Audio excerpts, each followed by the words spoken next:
Amados irmãos, boa noite, a graça e a paz do nosso Senhor Jesus Cristo. É uma alegria enorme estar mais uma vez com vocês, principalmente abrindo esta semana de oração pela família.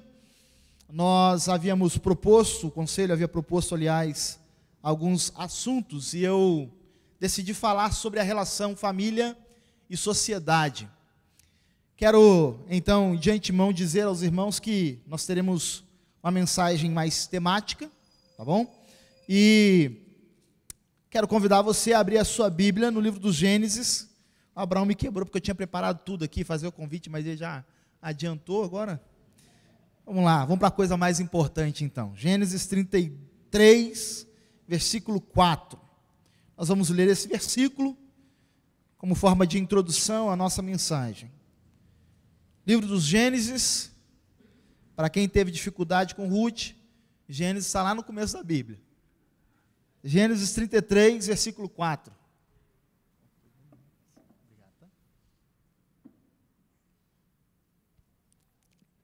Antes de lermos a palavra do Senhor, vamos orar? Amado Deus, eterno e soberano Pai, graças te damos, Senhor Deus, nessa noite. Em especial, Senhor Deus, porque o Senhor nos traz à tua casa, para como igreja, Senhor Deus, louvar e bendizer o teu santo nome. E numa noite especial, Senhor Deus, em que iniciamos uma semana, onde somos relembrados do dever diário, a Deus, de interceder pela nossa casa e de colocar, Senhor Deus, a nossa família sob o altar do Senhor.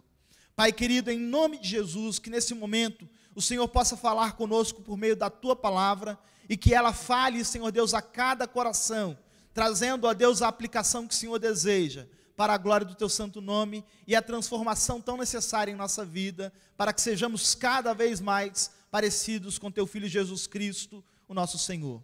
Por meio de quem, ó Deus, oramos a ti. Amém.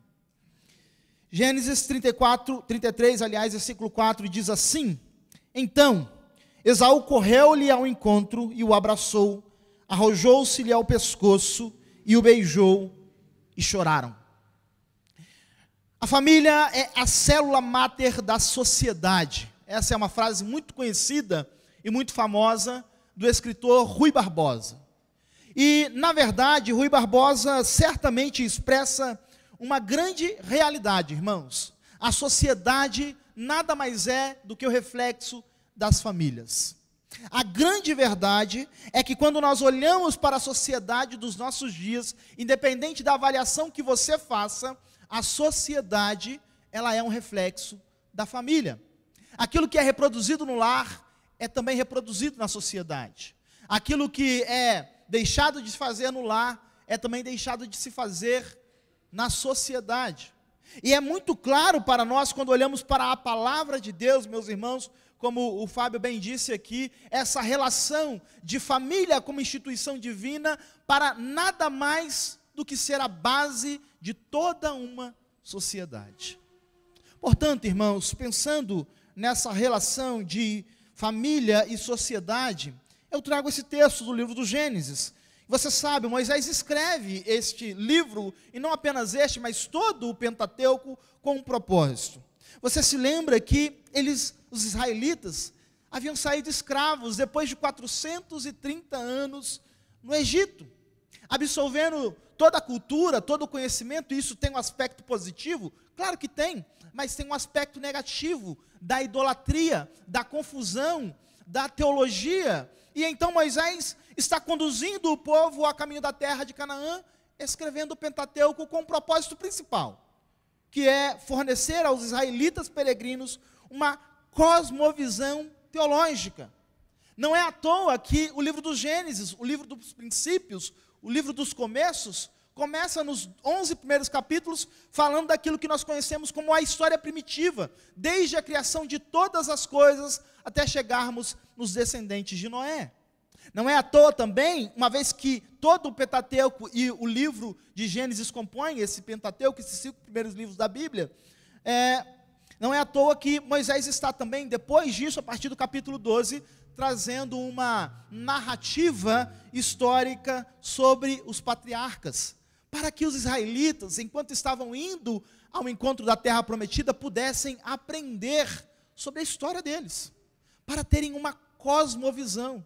para que a vida deles, a forma como eles enxergavam todas as coisas, pudesse ser moldadas pelas lentes das Escrituras. Portanto, o livro dos Gênesis, o texto que acabamos de ler e que vamos correr os olhos aqui, não é apenas informação, não é apenas informativo, não é para nós lermos e entendermos alguma coisa da história, mas é instrutivo. Tem lições muito valiosas no texto em que acabamos de ler. Você conhece a história muito bem. Depois do capítulo 12, Moisés começa a narrar sobre Abraão, sobre Isaac, sobre Jacó, que é a personagem principal que nós vamos tratar aqui essa noite. E Jacó é aquele enganador, é aquele trapaceiro que foge de casa porque havia sido ameaçado de morte pelo próprio irmão. Jacó vai embora, começa a cuidar da sua vida, há uma transformação na vida daquele homem, e depois de tudo que ele passa, ele então recebe uma ordem divina para voltar para a terra dos seus pais. Só que voltar para a terra dos seus pais não é só voltar para a terra dos pais, é voltar para o local de onde se encontrava o seu grande ameaçador, a grande ameaça da sua vida, o seu irmão, que havia jurado matar Jacó assim que Isaac morresse. Portanto, voltar não era só voltar. Aliás, irmãos, o livro do Gênesis é excelente para nos mostrar essa métrica, essa verdade, essa antítese que sempre acontece entre a serpente da mulher e a semente da mulher, aliás, e a semente da serpente. Esses dois povos que vão cada vez mais se distanciando e vivendo em uma grande antítese. Essa é a verdade. Isso começa com Caim e Abel. Você tem um filho que mata o próprio irmão. Isso vai se passando, e chegamos em Esaú e Jacó. Duas sementes tão distintas, tão distantes, mas que precisam conviver juntas. É isso que eu quero falar com você nesta noite. Algumas ações práticas da relação família e sociedade. Aliás, quando Sara estava para ter Esaú e Jacó, Rebeca estava para ter Esaú e Jacó, ela se questionava porque ambos brigavam tanto.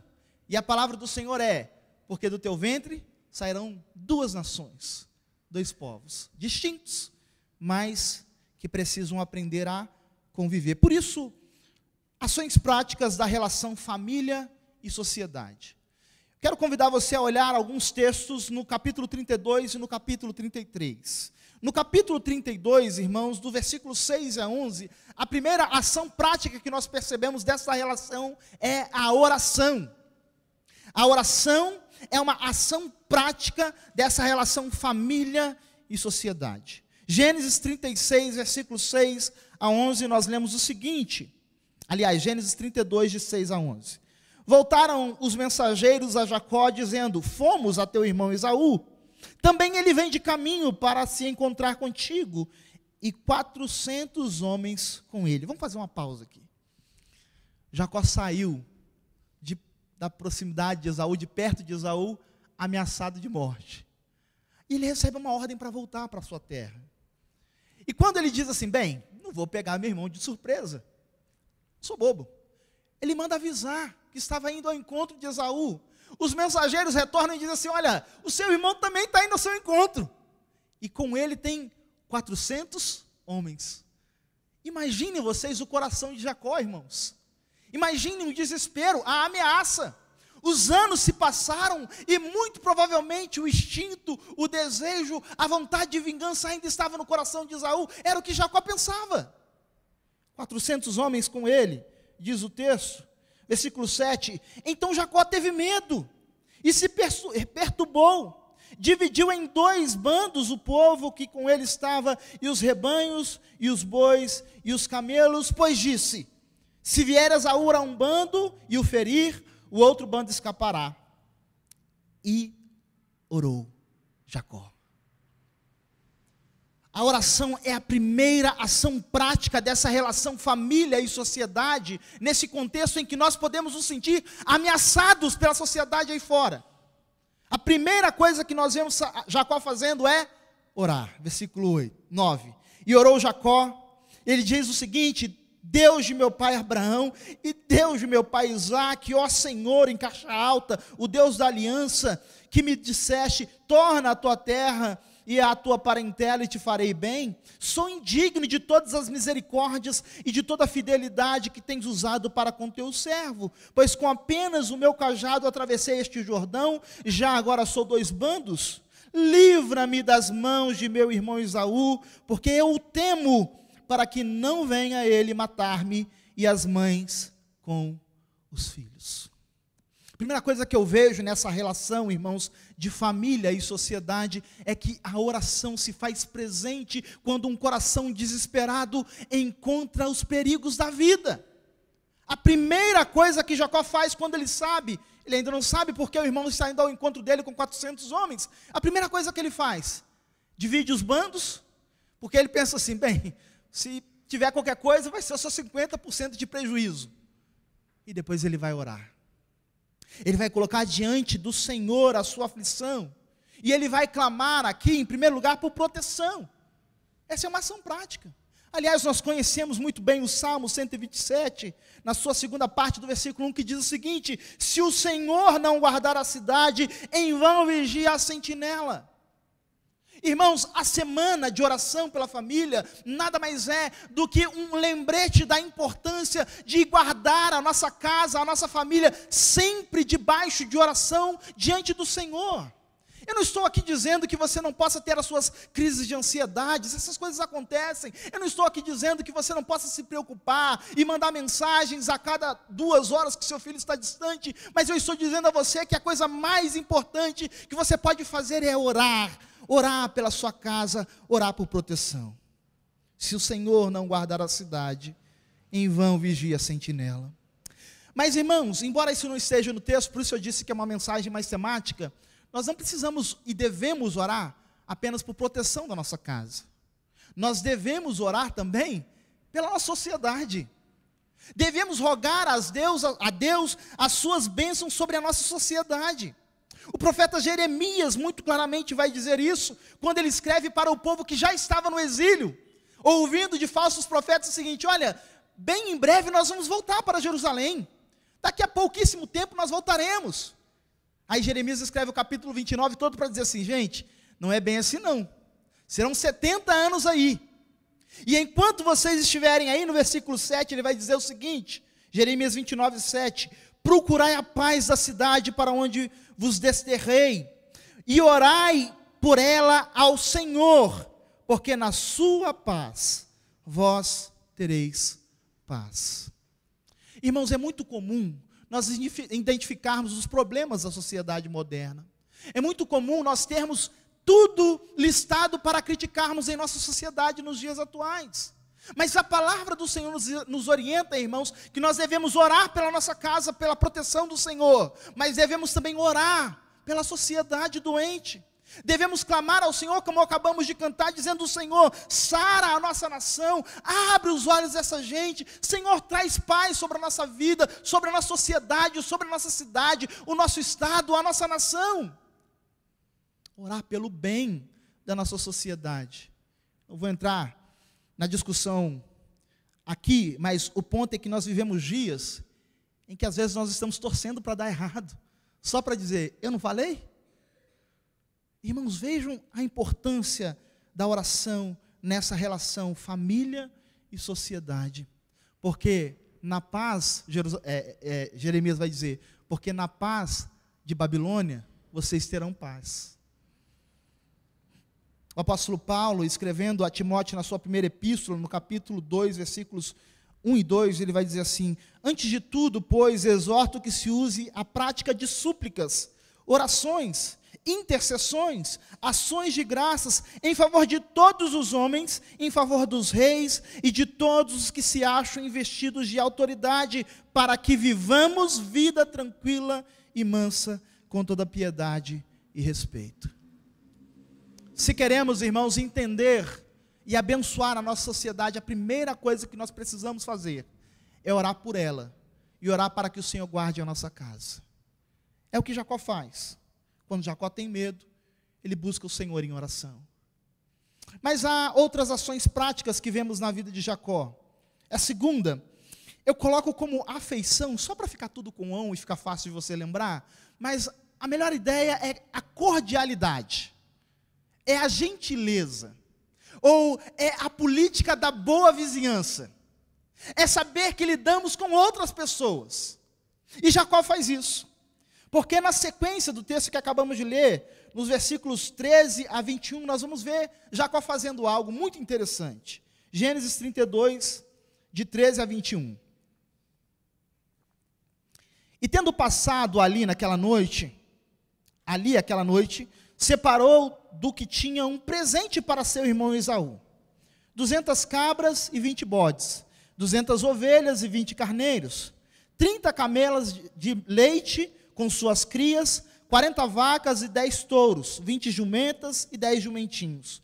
Entregou-os às mãos de seus servos, cada rebanho à parte, e disse aos servos: passai adiante de mim e deixai espaço entre rebanho e rebanho.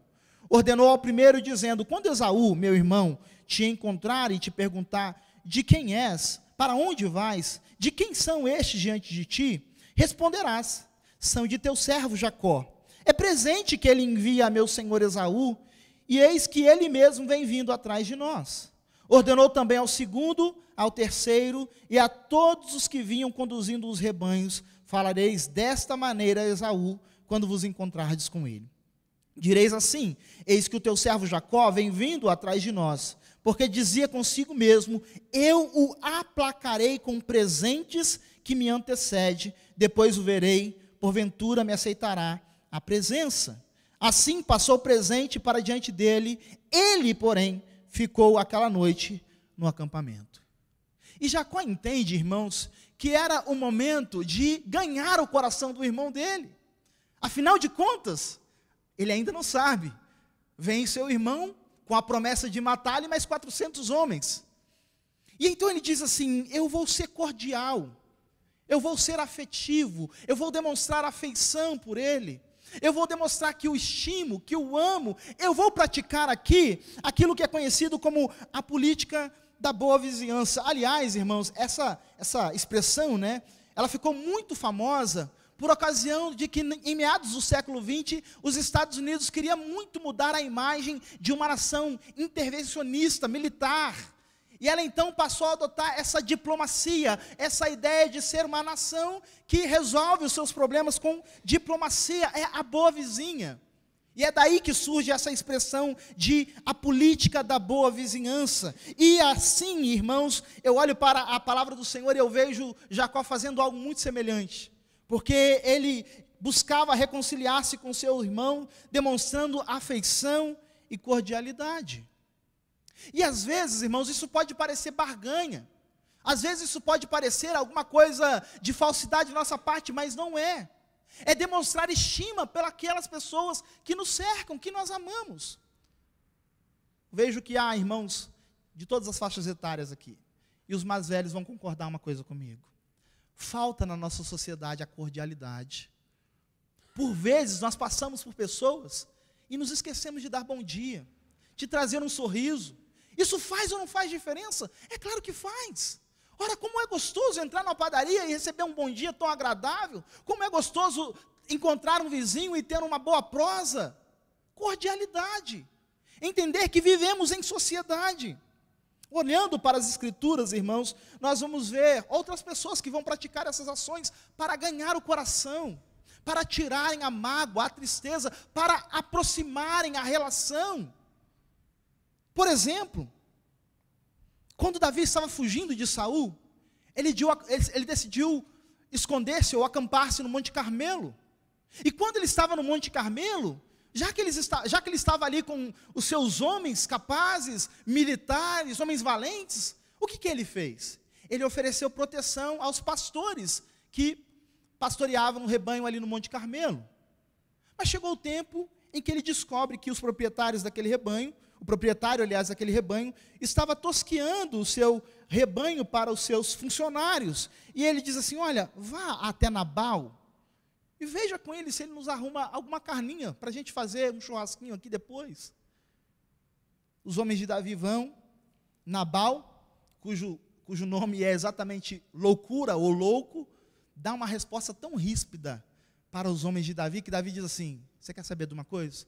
Eu vou lá acabar com toda esta sociedade. Não vai ficar de Nabal nenhum homem, nenhum, porque eu vou matar todos eles. Alguém duvida que Davi faria isso? Aliás, para entender o contexto, Samuel tinha acabado de morrer. Samuel era o único interlocutor entre Saul e Davi. Imagina a mente, o coração de Davi, quando ele ouve um homem dizendo assim: olha, eu não vou te dar nada, eu vou pagar o bem que você me fez com o mal. Não há cordialidade da minha parte. Davi diz: ok, junta as coisas, vamos lá dizimar a casa de Nabal. Mas é interessante porque os servos sabem com quem estão lidando, os servos de Nabal. E eles então chegam para Abigail e falam assim: olha, minha senhora, resolva um problemaço que nós temos. Porque Nabal, o nosso senhor, deu uma má resposta para os homens de Davi, e agora eles estão vindo aqui para matar todo mundo do sexo masculino. E é curioso porque Abigail entende essa questão da cordialidade. Ela entende essa questão de aplacar a ira com cordialidade, com afeição. Porque o texto vai nos dizer, segundo o registro em 2 Samuel, aliás, 1 Samuel, no capítulo 25, ela vai dizer o seguinte no versículo 18 para os seus servos: então Abigail tomou a toda a pressa 200 pães, 2 odres de vinho, 5 ovelhas preparadas, 5 medidas de trigo tostado, 100 cachos de passas e 200 pastas de figo, e o pôs sobre os jumentos. E aí pulamos lá para o versículo 27, em que ela vai dizer assim: este é o presente. Quando ela se encontra com Davi, todo irado, ela vai dizer assim: Davi, perdoa o meu marido. E ela vai dizer assim: olha, este é o presente que trouxe a tua serva a meu senhor, seja ele dado aos moços que seguem o meu senhor. Cordialidade. Deixa eu aplacar essa confusão antes que essa coisa fique grande. Deixa eu demonstrar a minha afeição, a minha simpatia, a minha gentileza. Cordialidade. O apóstolo Paulo, mais uma vez, escrevendo aos Romanos, fala de algo muito semelhante, quando ele diz assim, olha, no capítulo 12, versículos 17 e 18, não torneis a ninguém mal por mal, esforçai-vos por fazer o bem perante todos os homens, se possível, quanto depender de vós, tende paz com todos os homens. Essa é uma segunda ação prática dessa relação família e sociedade. Entendermos a cordialidade, sermos gentis. Ao invés de jogarmos gasolina na fogueira, tentar apagar o fogo. Não deixar que as coisas fiquem grandes. Não tem problema ser reconhecido como fraco, como alguém que está cedendo, não tem problema. Para a boa relação com o meu próximo, com a sociedade que me cerca, vale a pena praticar a política da boa vizinhança. É isso que Jacó faz. É isso que ele faz. Mas há uma terceira ação prática que nós olhamos aqui no texto. Agora nós pulamos para o capítulo 33.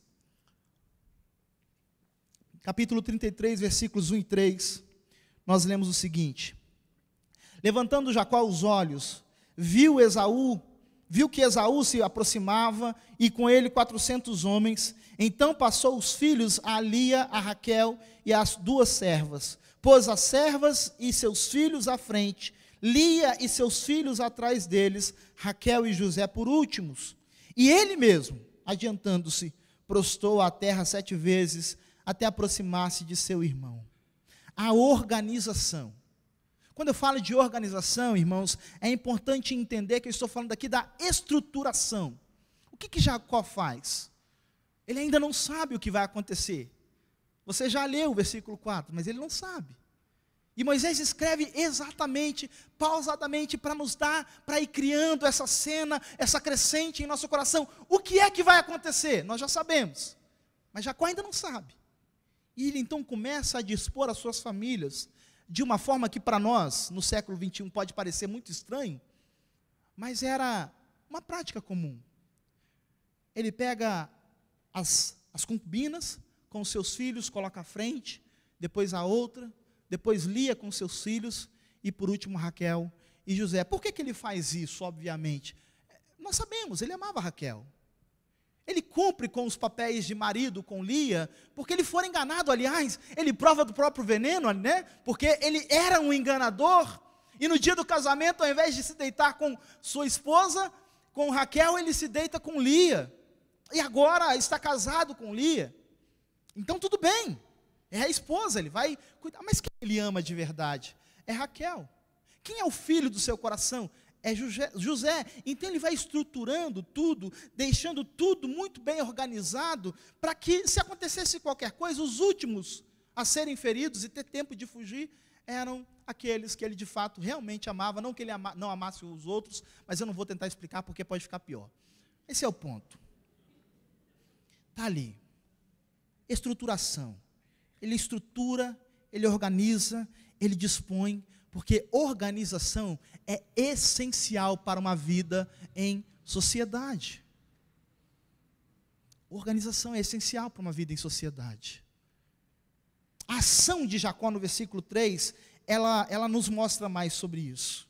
No versículo 3 nós lemos o seguinte: o próprio Jacó, ele mesmo, adiantando-se, prostrou-se à terra 7 vezes, até aproximar-se do seu irmão. Notem, meus irmãos, que ele estava imaginando que poderia ser morto, ele e tudo que ele tinha, tanto que ele separa as suas propriedades, se for uma perda, um prejuízo só de 50%, os outros 50% foge e está tudo bem. O que ele está esperando? Encontrar o irmão ali pronto para matá-lo. Mas curiosamente, e agora você vai entender por que ele ama de fato suas concubinas e seus filhos, porque ele os bota à frente, mas ele vai lá na frente de todos eles. Porque se alguém tem que morrer, o primeiro é ele. Isso é organização. Aquele que era o enganador, aquele que era o trapaceiro, havia se transformado numa pessoa de caráter e de humildade. Aquele que queria muita coisa e roubou a bênção da primogenitura do seu irmão, agora se humilha perante Esaú. A ideia aqui é que ele de fato se prostra diante de Esaú e diz: eis o meu Senhor, aqui está o teu servo. Porque eu entendo o meu lugar, a minha posição, eu entendo onde eu fui colocado. É óbvio que ele está fazendo tudo isso para ganhar o coração do seu irmão, para evitar o conflito, para não ter problema. Mas ele sabe onde se pôr. Ele se coloca no seu lugar. Como eu disse a vocês, meus irmãos, sem organização, a sociedade e também a família está fadada ao fracasso. Sem organização, a sociedade aí fora e também a família, porque a sociedade não é um reflexo da família. Então, sem organização, a sociedade está fadada ao fracasso. Irmãos, nós precisamos resgatar esse conceito bíblico de que as coisas precisam ser organizadas. Há um pai e não é à toa.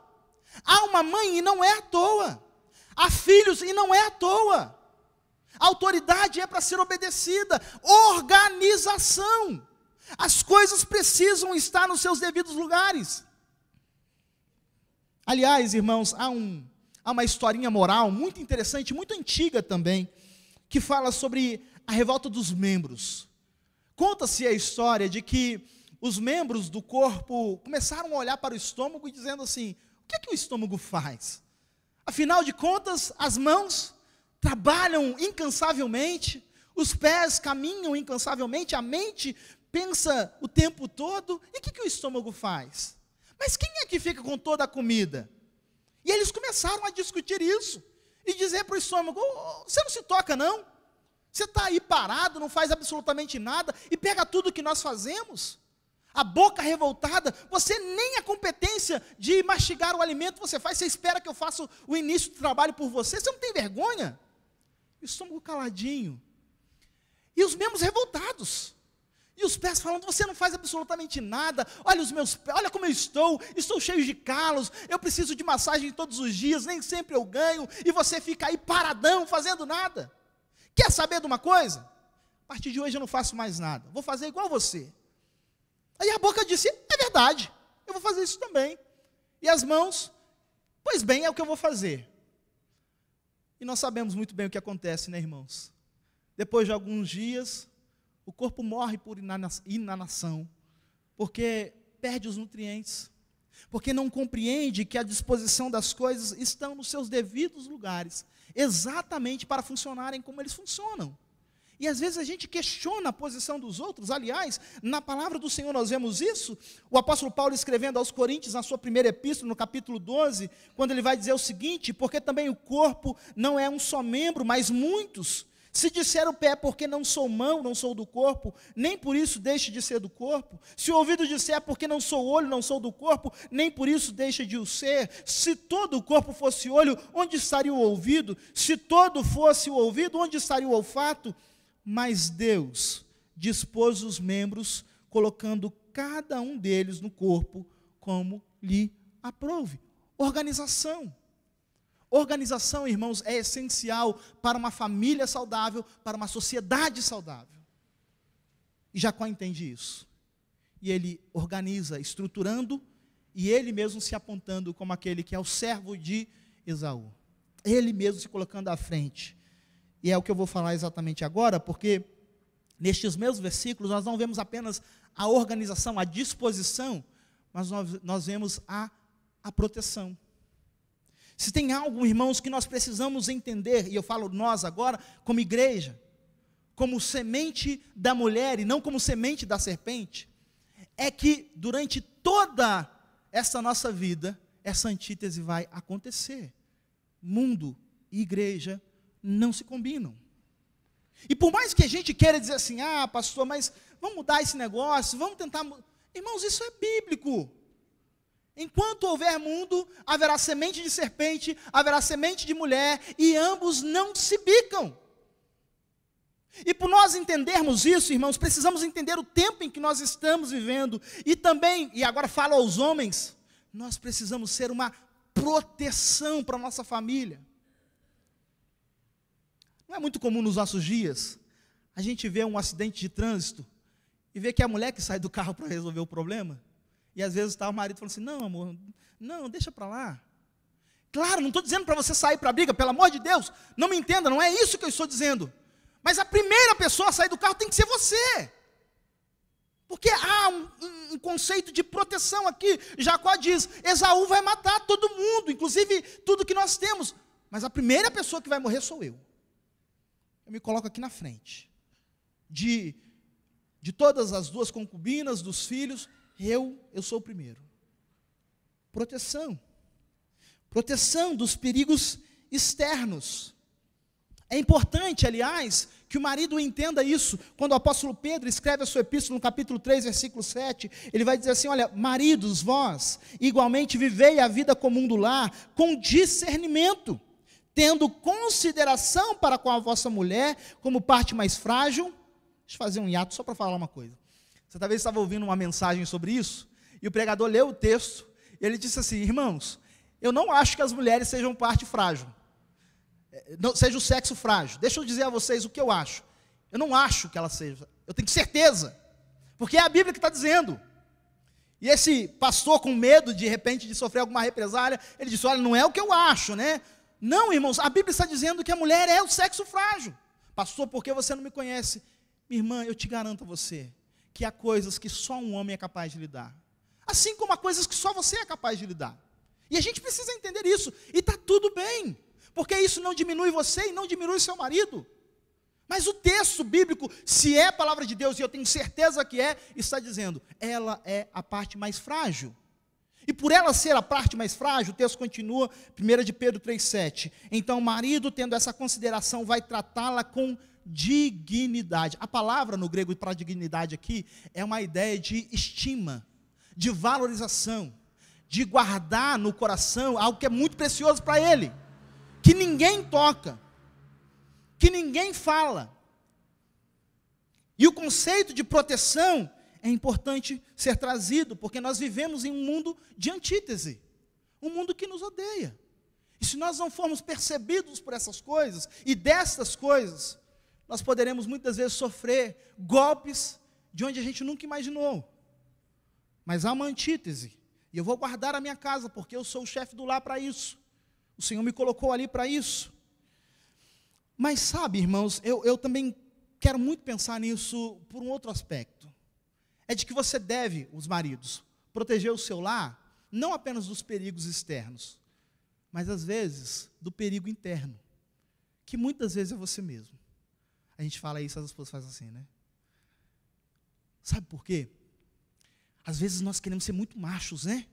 E ninguém entra na minha casa, e ninguém toca nos meus filhos, e ninguém fala com a minha esposa. Mas às vezes o maior perigo sou eu, que no momento de ira, eu estouro, eu falo como eu quero, eu agrido os meus filhos no sentido de machucá-los com palavras, eu agrido minha esposa. E às vezes a gente precisa protegê-los de nós mesmos, né?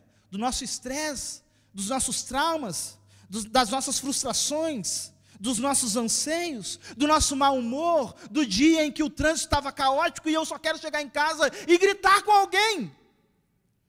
Proteção não é só contra o perigo externo, muitas vezes ele é interno também. E nós precisamos entender isso.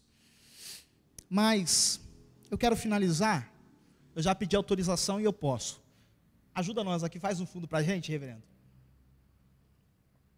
Quem me conhece sabe que eu gosto de finalizar com um fundo para que a gente possa pensar juntos em algumas coisas.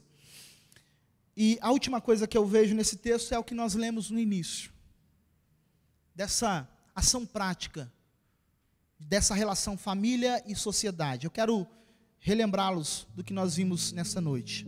A oração, a afeição ou a cordialidade, nós vimos a organização, nós vimos a proteção. Mas o que escancara no texto é a reconciliação. No versículo 4, nós vemos o seguinte. Você pode ler comigo? Então, Esaú correu-lhe ao encontro e o abraçou, arrojou-se-lhe ao pescoço e o beijou e choraram. Vamos ler mais uma vez juntos? Se você fechou sua Bíblia, pode abrir, dá tempo de você ler comigo. Gênesis 33, versículo 4, vamos ler juntos mais uma vez. Então, Esaú correu-lhe ao encontro e o abraçou, arrojou-se-lhe ao pescoço e o beijou e choraram. Pronto. Chegamos ao clímax. Chegamos à última cena. Moisés, o que você quer fazer conosco com essa série maravilhosa das Escrituras? Porque eu estava achando que Esaú ia matar Jacó. Jacó estava achando isso. Os israelitas, enquanto estavam peregrinando, talvez estavam pensando isso. Mas Moisés quer mostrar algo muito maravilhoso para nós, irmãos. É de que a principal ação dessa relação com a sociedade, na família, com a família, é a da reconciliação. Jacó sai de perto de seu irmão com uma promessa. A promessa era: quando nosso pai morrer, eu vou matar você. Os anos se passam, Jacó é transformado, seu caráter é mudado, ele passa de um enganador para um homem correto, íntegro.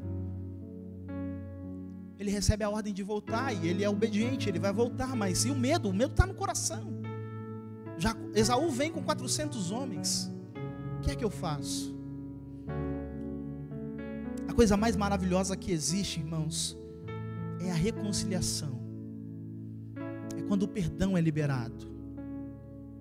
É quando nós somos capazes de dizer assim: olha, não é que eu esqueço. Vamos ser sinceros, quem é que esquece as ofensas?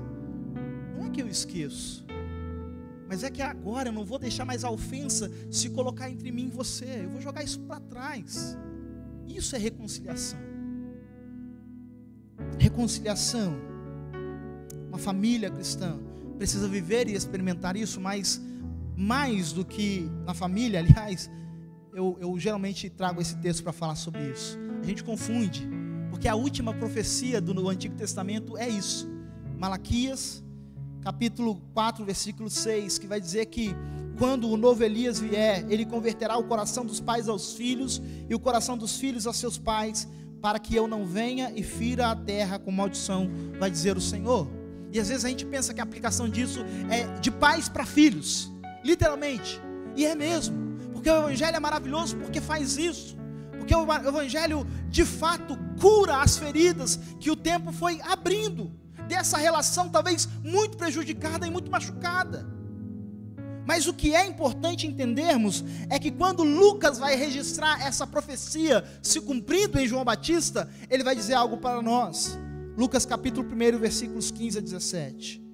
Ele vai dizer assim, o anjo, quando vai dizer com Zacarias sobre seu filho João Batista, vai dizer que João Batista será grande diante do Senhor, não beberá vinho nem bebida forte, e será cheio do Espírito Santo, já do ventre materno, e converterá, veja agora a aplicação, e converterá muitos dos filhos de Israel ao Senhor seu Deus, e irá diante do Senhor no espírito do poder de Elias, para converter o coração dos pais aos filhos, converter os desobedientes à prudência dos justos, e habilitar para o Senhor um povo preparado. A principal reconciliação não é apenas essa entre pais e filhos no seio materno, no seio familiar, aliás, mas a principal reconciliação é a que nós praticamos. Nós, porque hoje nós somos esse Elias. É quando nós vamos ao mundo anunciar a reconciliação de um povo doente, de um povo perdido, de um povo distante, para com o seu Pai, que é Deus. Irmãos, nessa relação de família e sociedade, mais do que achar pontos para criticar, e se nós fôssemos fazer isso, nós acharíamos o tempo todo. Nós precisamos ter um coração do ministério como do profeta Elias, de anteceder a presença do Senhor com a palavra da reconciliação, ou com o que Paulo vai chamar de o ministério da reconciliação, aproximando homens de Deus, aproximando filhos perdidos do Pai eterno, convertendo corações, não pela nossa força, mas pelo poder do Espírito, dos filhos rebeldes ao verdadeiro Pai.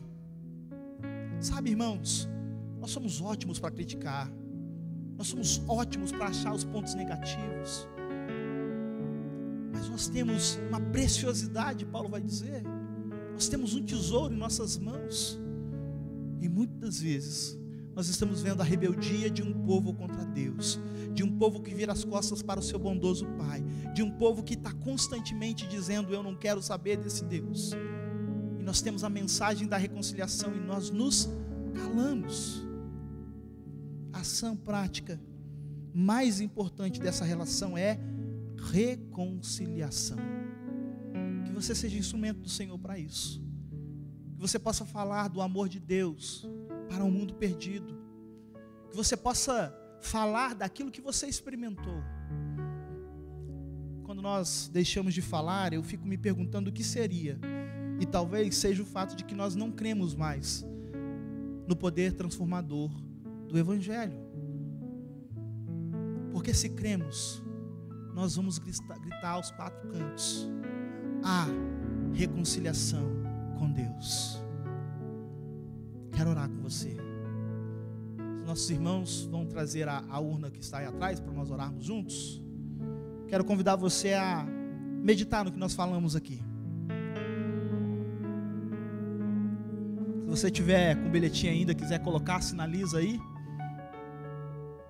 A urna não vai até você, mas o seu papelzinho pode chegar até a urna.